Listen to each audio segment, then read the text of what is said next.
Goeiemôre broers en susters. Baie welkom. Vanmôre, jy is ons Hemelse Vader. As daar nuwe mense is wat inloop, baie welkom julle.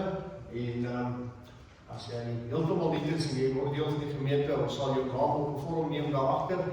Jy kan dit net vir ons daar neerskryf. Reg broers en susters, dis lang naweek, so dis Vrouedag, baie seën en dankbaarheid vir al die vrouens wat so hard werk altyd in die wêreld. Ons waardeer julle. Ek noem maar net dat julle kennis neem dat dit ook is die rede vir die lang naweek. Maar soos altyd is jy almal genooi vir tee en koffie na die erediens. Ons het net 'n selfhelpstasie. Ons het iemand wat julle eintlik help skink daarso, maar jy kan ook 'n happie, daar's 'n broodjie of twee wat jy kan saamkom geniet. En gou net hallo sê. Almal is genooi om te kom koffie drink na die tyd.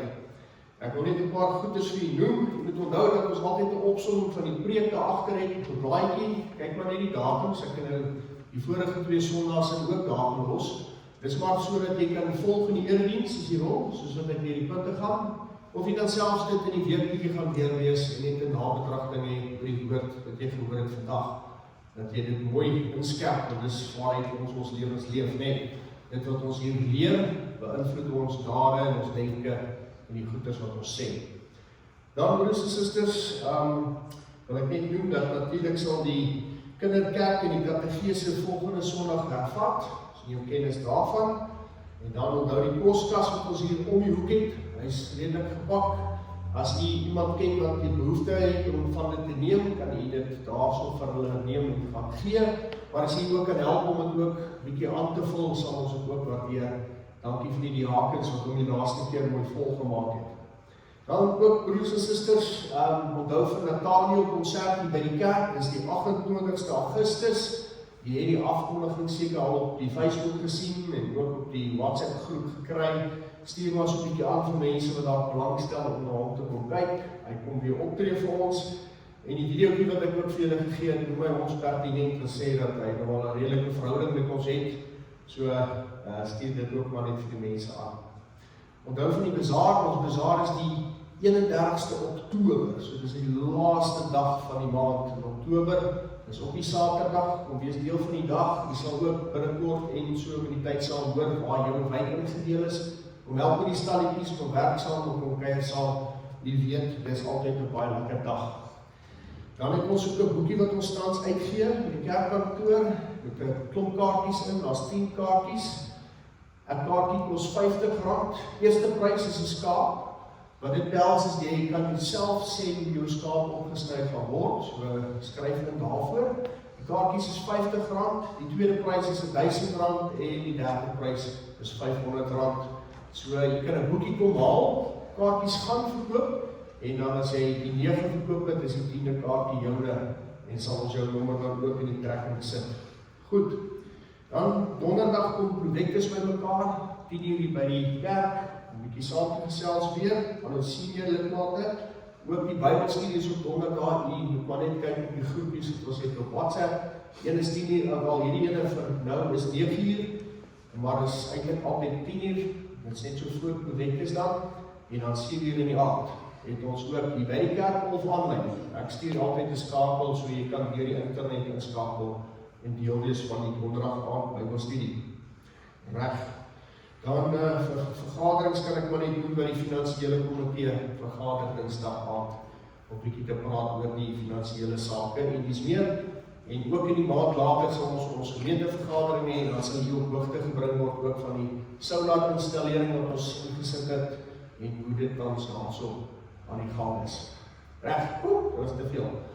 Ons raak rustig, ons gaan 'n stil gebed hou, ons skik nie al die spanning en die dinge wat in jou kop rondmaal van die week wat verby is, los dit 'n bietjie, hou 'n stil gebed, praat met die Here, en berei jouself voor om die woord te hoor, en onthou, jy kan altyd iets uit enige preek kry as jou gesindheid reg is om te vra, Here, praat met my.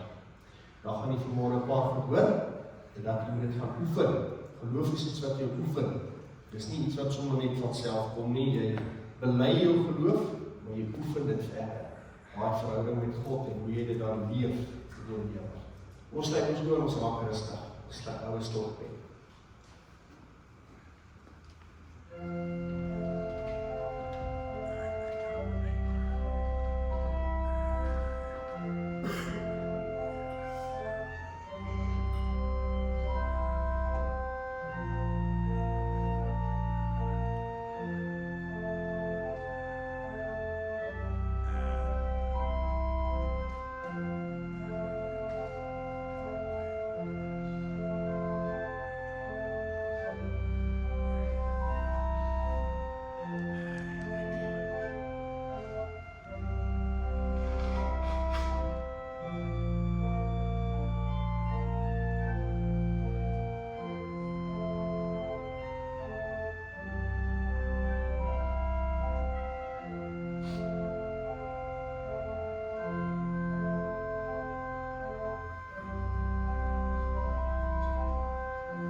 Peter, ons gaan opstaan en dan sing ons toetredingslied saam. Ons gaan sing, ons is almal hier te saam. En dan sing ons vergader in sy naam, verheerlik hom. Ons sing die eerste en die tweede strofe. Bly staan, hoor die fotum, ontvang dan ook die seën van die Here en dan antwoord ons op die seëngroet met die sing van ons lied, 'n vlamlied, daarom. Maar kom ons begin.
Dit is die Here wat sê, ek is die brood wat lewe gee. Wie na my toe kom, sal nooit weer honger kry nie, en wie in my glo, sal nooit weer dors kry nie. In die naam van die Vader en die Seun en die Heilige Gees, genade en vrede vir julle. Amen.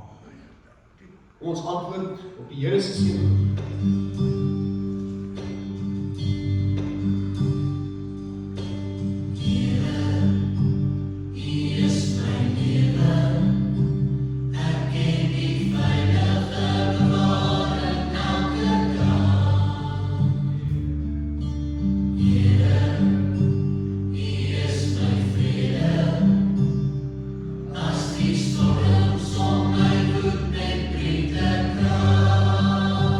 In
Broers en susters, ons weet, as mens is ons wat geneig om sonde te doen, en ons doen dinge wat verkeerd is in die oë van die Here. So daarom is dit belangrik dat 'n mens gereeld jou lewe ondersoek, en jouself vergewis van die sonde en die liefdeloosheid. Jesus is deur Sadduseërs gekonfronteer oor die lewe na die dood. En omdat hulle nie daarin geglo het nie, het hulle hom daarmee probeer vasvang. En Jesus het hulle 'n vraag, 'n goeie antwoord gegee, maar daar was 'n skrifgeleerde wat dit gehoor het. En hy was baie beïndruk met Jesus se antwoord, maar hy wil 'n bietjie meer hoor. So hoor die wet soos wat Jesus dit dan opsom in Markus 12 vers 28 tot 31 teenoor hierdie skrifgeleerde. Een van die skrifgeleerdes het hulle hoor redeneer net nader gestaan, en toe hy sien dat Jesus hulle 'n goeie antwoord gegee het, vra hy vir hom: "Wat is die heel grootste gebod?" En Jesus antwoord: "Die eerste is, luister Israel, die Here ons God is die enigste Here. Jy moet die Here jou God lief hê, met jou hele hart, met jou hele siel, met jou hele verstand en met al jou krag. En die tweede is, jy moet jou naaste lief hê soos jouself. Geen ander gebod is groter as die twee." En hoor wat het toe verder gevolg. "Pragtig meneer," sê die skrifgeleerde vir hom, "dit is waar wat jy gesê het, die Here is die enigste God en daar is geen ander God as hy nie. En om lief te hê, om hom lief te hê met jou hele hart en met jou hele denke en met al jou krag en om jou naaste lief te hê soos jouself is van meer belang as al die brandoffers en ander diereoffers." Toe Jesus hom so verstandig oor praat, sê hy vir hom: "Jy is nie ver van die koninkryk van God af nie." Dis wat die koninkryk van God eintlik is, want dit is in jou, nee. Ons weet dat die woord sê, jy is die tempel van God. Ons is daai koninkryk, want iets van jou lewe moet getuig van wie Jesus vir jou is. En dit moet jy doen met jou hele hart, jou hele verstand, al jou krag. En dat jy jou naaste moet lief hê soos jouself. Al dink jy, hulle is nie dit werd. Jy moet hulle lief hê. Goed. So ons kan onsself ondersoek na hierdie wil en ons daaraan meet. En as 'n mens eerlik is, sal 'n mens besef dat ons skuldig teenoor God en teenoor mekaar staan. Maar ons ontvang genade as ons net hierdie skrifgeleerde God werklik raak sien. Ons kan staan en dan sing ons die volgende lied: "Voor die wet, Heer, staan ons skuldig." Ons sing die eerste en die tweede strofe en na die lied dan kan jy maar weer gaan sing.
Broers en susters, nou dat ons opnuut verseker is van God se genade en opgeroep is tot geloof, en omdat die woord van God ons ook leer, dat ons uit genade deur geloof gered word, laat ons terwyl ons net so bly sit, ons geloof bely. Kom ons sluit ons bly. Ek glo in God die Vader, die Almagtige, die skepper van die hemel en die aarde. Ek glo in Jesus Christus, sy enige gebore Seun, ons Here, wat ontvang is van die Heilige Gees, gebore is uit die maagd Maria, wat gelei het, onder Pontius Pilatus gekruisig is, gesterf het, en begrawe is en ter helle neergedaal het, wat op die derde dag weer opgestaan het uit die dode, wat opgevaar het na die hemel en sit aan die regterhand van God, die Almagtige Vader, vanwaar hy sal kom om te oordeel die wat nog lewe en die wat reeds gesterf het. Ek glo in die Heilige Gees. Ek glo in 'n heilige, algemene, Christelike kerk, die gemeenskap van die heiliges.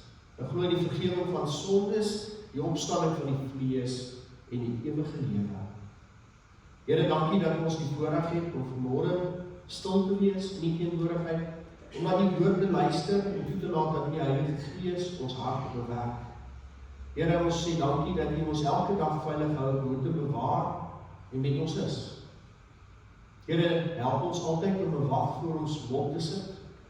Here, mag ons altyd kyk wat ons werklik in ons harte ronddra. En Here, wanneer ons dinge doen, mag dit opbouend wees. Here, mag ons versigtig wees vir woorde wat afbreek. En mag ons gedagtes, Here, ook deur onsself gekontroleer word, om te kyk wat ons dink. Dat as ons verkeerd dink, gaan ons verkeerd praat en doen.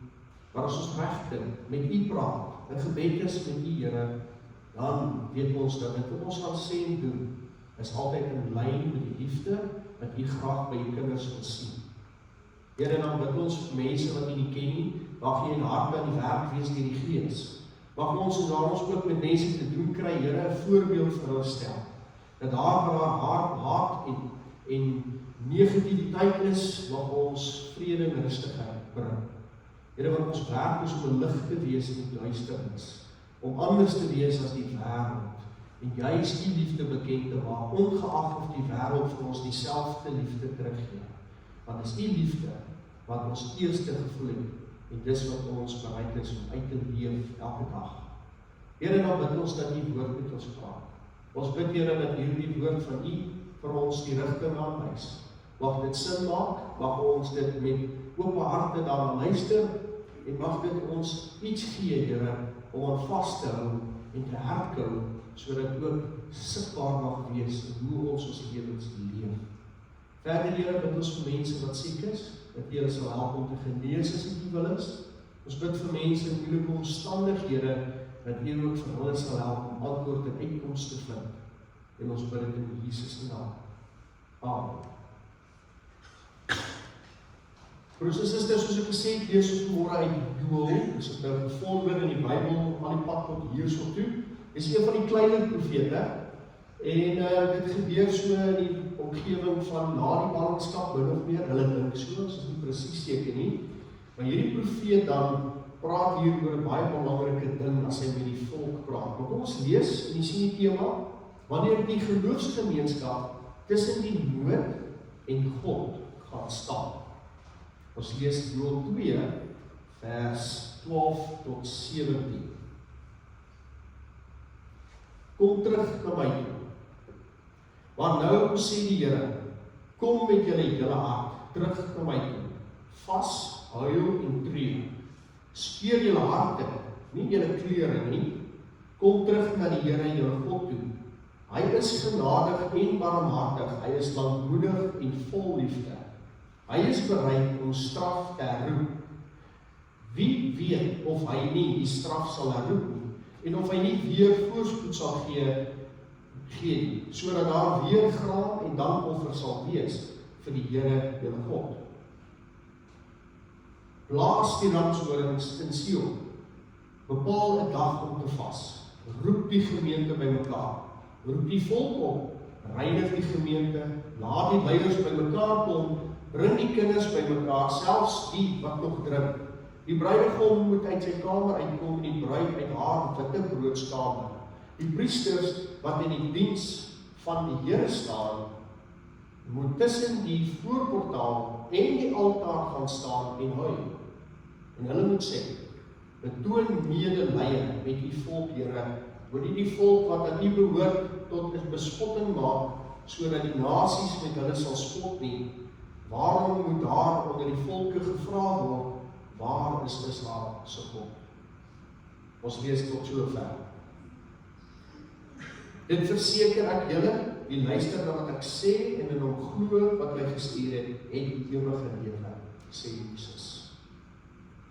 My broers en susters, in ons Here Jesus Christus, daar's oomblikke wanneer die nood rondom ons baie groot lyk, dat ons nie meer weet wat om te sê nie. Ons sien mense wat swaar kry.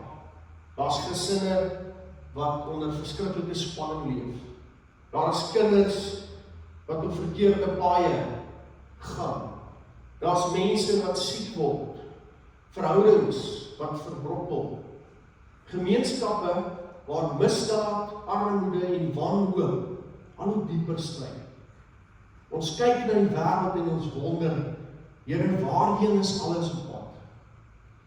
En ons kan oor die nood praat. Nee, dis maklik om daaroor te praat.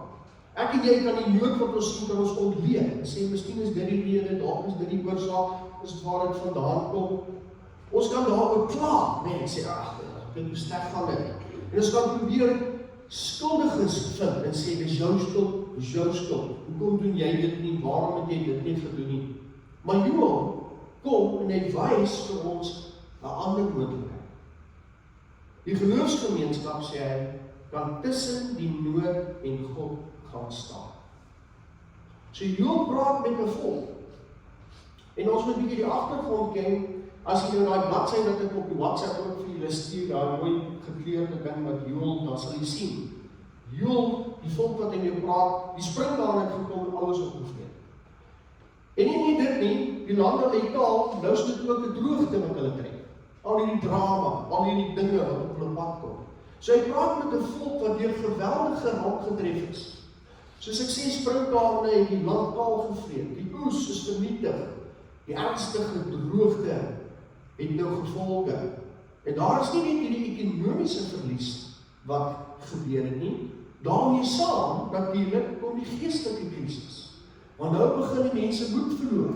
Hulle begin sê, maar daar is nie hoop nie. Kyk waarmee sit ons. Ons het niks nie. En selfs die offers wat hulle dan altyd na die tempel sou bring, die graanoffers, kan hulle nie eers doen nie, want daar's die graan om 'n offer aan die Here te bring.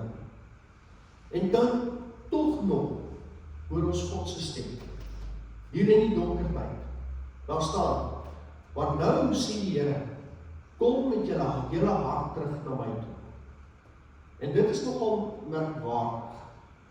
Selfs nou, selfs na hulle verlies, selfs terwyl die land kaal lê en die toekoms onseker is vir hulle, is die deur na God vir hulle oop.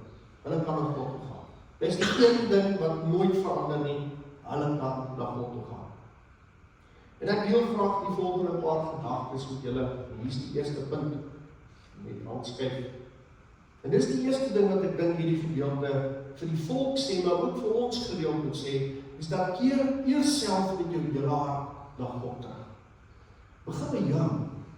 So voordat die volk vir die land kan bid, moet hulle eers self na God terugkeer. Daar gestaan, kom met julle hele hart terug na my toe, sê die Here, steur julle harte, nie julle klere nie. Ons weet in daai tyd het mense as 'n simbool van rou, van ontsteltenis berou en hulle klere geskeur. Dis wat hulle gedoen het. Maar hier word vir hulle gesê, nie hulle klere skeur nie, steur julle hart. Mense kan wel hulle klere skeur sonder om binne-in te verander. Jy kan godsdienstige woorde gebruik, erediens bywoon, selfs emosioneel raak, terwyl jou hart nog ver van God af bly. En daarom sê die Here, dit is nie bloot julle klere wat moet skeur nie, dis julle hart wat moet skeur.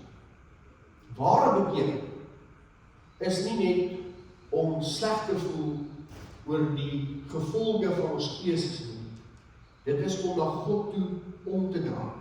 Dit is om eerlik te vra, Here, waar het ek my liefde laat afkoel? Teenoor my kinders, teenoor my familielede. Ek kyk na hulle en ek het nie liefde in my hart vir hulle nie. Of waar het ek nie gesorg om anders te wees en eerder na myself eers te kyk nie. En ons moet oplet. Waar het ek so besig geraak met die foute van ander, dat ek nie meer my eie hart ondersoek nie. Dis wat ons moet doen. Nie omdat hulle met genoeg trane sy arms te draai, dan gaan God hulle vergewe nie. Nie omdat God maklik deur ons manipuleer kan word nie. Nie omdat hulle met al hierdie hartseer na hom kom nie. Hulle mag terugkeer na God toe. Ek en jy kan altyd eers na God toe terugstap, omdat hy genadig, barmhartig is, lankmoedig en vol liefde. Daar's 'n ander plek in die Bybel waar hierdie woorde ook gebruik word, nee.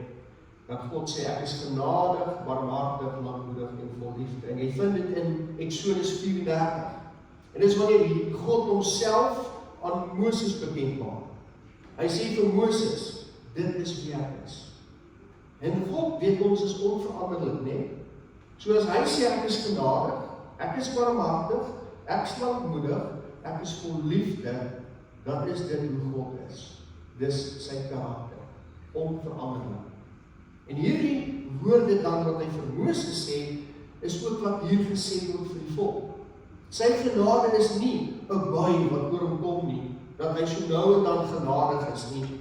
Dit behoort aan sy wese. Dis God se wese dat hy genadig is. En ek en jy, ons ken die volle diepte daarvan. Hoe ken ons God? Hierdie liefde van hom in die volle diepte? In ons Here Jesus Christus. Ons Here Jesus Christus is daardie bewys van wie God is. Aan die kruis sien ons 'n God wat nie op 'n afstand bly terwyl mense swaar kry. Christus kom juis en hy kom staan binne in ons verlorenheid. Hy dra ons sonde en hy maak die weg terug na die Vader vir ons dood. So wanneer ons dus tussen die nood en God wil gaan staan as kinders, begin ons nie met die sonde van daardie mense en sê, ja, jy is skuldig, en jy is skuldig, en jy is skuldig. Nee. Ons begin op ons knieë. Here, bring my hart na U toe terug. Maak my liefde weer warm, maak my geloof weer reg. Begin by ons. Dit lei dan oor na die tweede gedeelte wat Joel dan hierso uitlig. Dan sê hy, dra die nood as geloofsgemeenskap saam. Nou Joel sê, daar staan, blaas die ramshorings in Sion, bepaal 'n dag om te vas, roep die gemeente by mekaar. So dan word die mense een vir een genoem in hierdie gedeelte. Jy het gehoor, hy praat met die bejaardes, hy praat met die kinders, hy praat selfs met die babietjies. Hy sê, kry hulle ook sommer daar by mekaar. Hy praat van die bruidegom en die bruid, wat uit hulle huwelikskamer moet kom. Nou net 'n bietjie agtergrond, in Israel was pasgetroudes normaalweg van sekere openbare verpligtinge vrygestel. Maar hier word gesê, die nood is so groot, dat selfs hulle moet kom en ontheel wees, om te kom staan hierdie voorkom. Waarom? Omdat die nood van die volk nie net die probleem van 'n paar mense is. Ons leef baie maklik as individue. Dit is hulle huwelik met hulle probleem. Of dit is daardie gesin se probleem. Dit is die jeug se verkeerde keuse. Dit is die regering se verantwoordelikheid om dit en dit te doen. Dit het niks met my te doen nie. Maar hoor mooi, in die liggaam van Christus sê ons nie, dit is hulle probleem. Paulus skryf in 1 Korintiërs 12, sê hy, as een lid lei al die lede saam. Ons praat nie van die geloofsgemeenskap, nee, dis waaroor ons wil praat. So die kerk is nie bloot 'n versameling mense wat op dieselfde tyd in dieselfde gebou sit nie, soos nou. Ons behoort aan mekaar. Ons dra mekaar se laste. Wanneer een gesin huil, behoort daar ander gelowiges te wees wat saam huil. En wanneer iemand nie meer self kan bid nie, behoort die geloofsgemeenskap daardie persoon se naam voor God te noem. Dink aan die vriende in Markus 2. Ek ken daai storie sekerlik goed. Vriende kom, hulle bring 'n verlamde man na Jesus toe. Hulle kan nie by die voordeur inkom nie, want die mense staan in plek vol. Jesus sit daar binne en dis gepak. Wat doen hulle? Hulle draai hierdie verlamde daar teen die dak op en hulle maak 'n gat in die dak en dan sak hulle hierdie man af tot by Jesus. Dis wat hulle doen. Dit is wat die kerk moet doen. Ons dra mense na Jesus toe. Die wêreld het nie net 'n kerk nodig om 'n sterk mening te hê oor 'n probleem wat daar is en te sê dis verkeerd. Nee. Die wêreld het 'n kerk nodig wat name ken, wat trane raak sien, mense liefhet en ernstig voor God intree.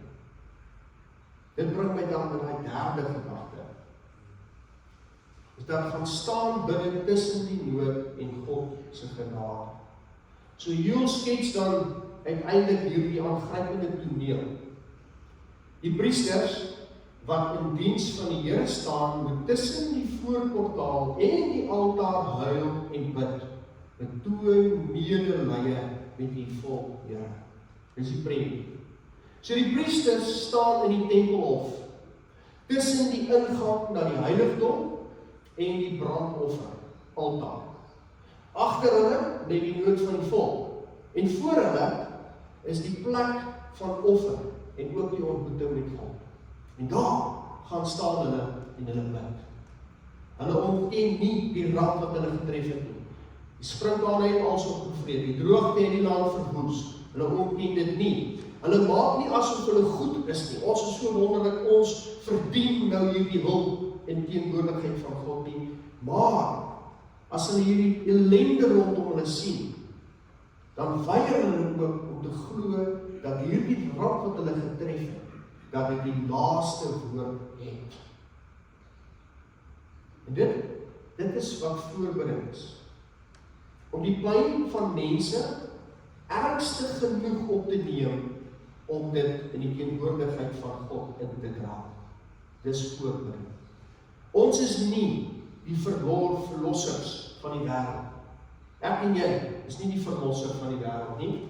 Christus alleen is die middelaar tussen God en mens.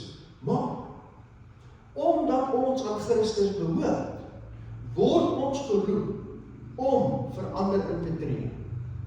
Ons kan 'n naam voor God gaan noem. Ons kan vir 'n gesin bid wat besig is om uit mekaar te val. Ons kan vir iemand bid wat van God afgedwaal het. Ons kan vir ons gemeente, ons land, selfs vir mense wat nie in Christus glo nie, kan ons gaan pleit by die Here. En die priesters bid, waarom moet die nasies vra, waar is Israel se God? So hulle roep hulle uiteindelik op God se naam en op die feit dat hulle sy volk, sy erfdeel is. En hulle sê as ware, Here, wys weer wie U is. Laat die genade sigbaar word. En dit is ook ons gebed.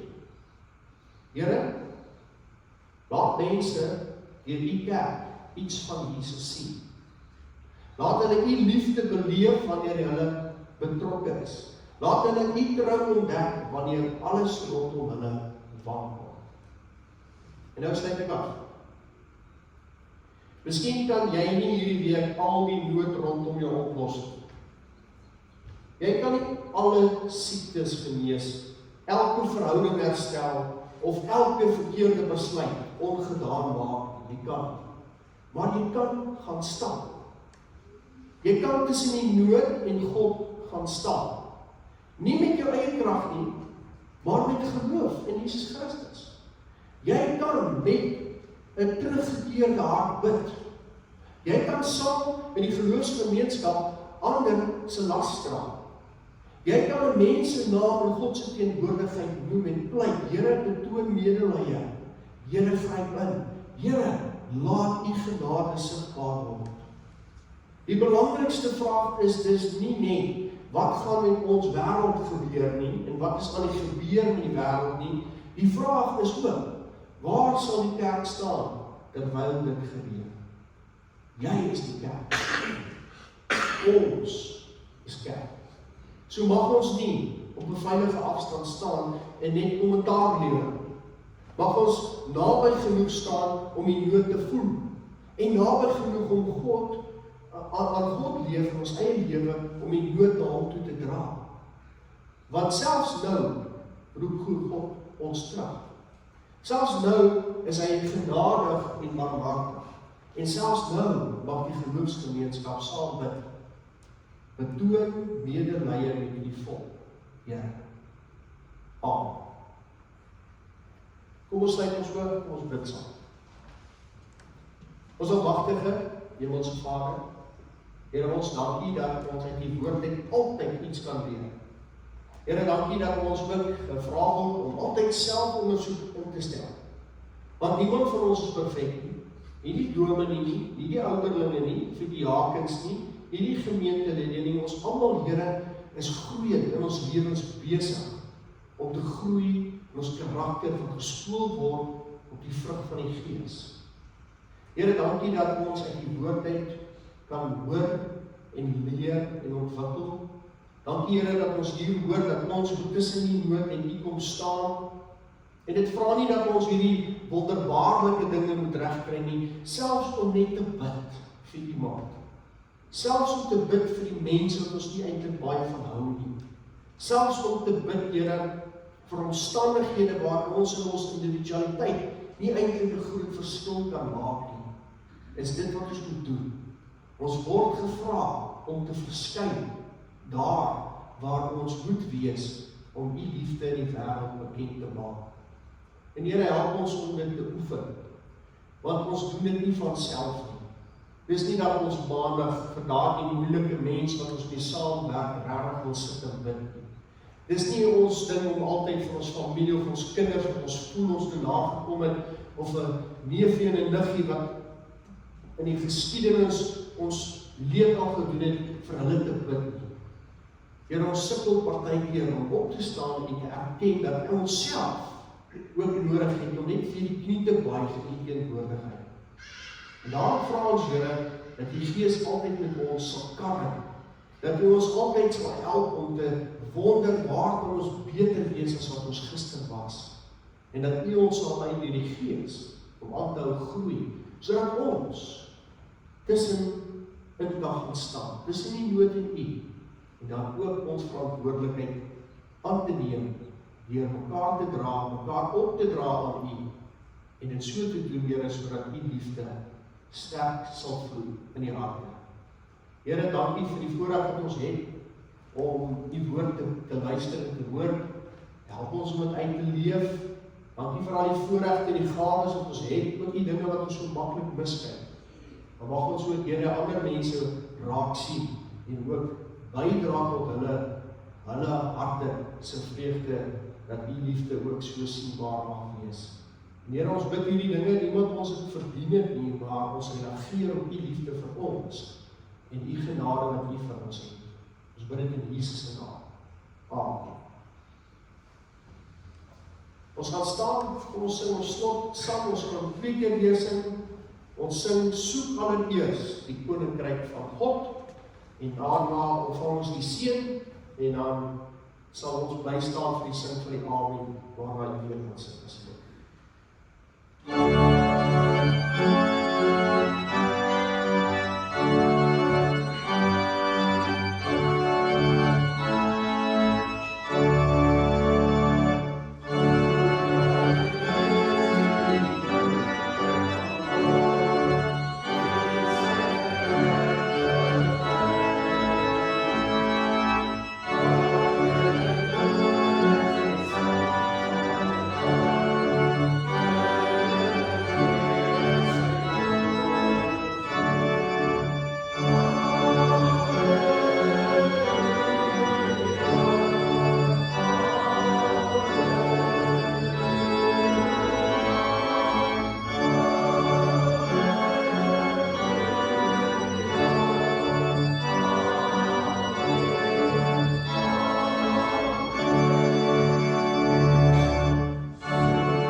ontvang die seën van ons Here en gaan in vrede.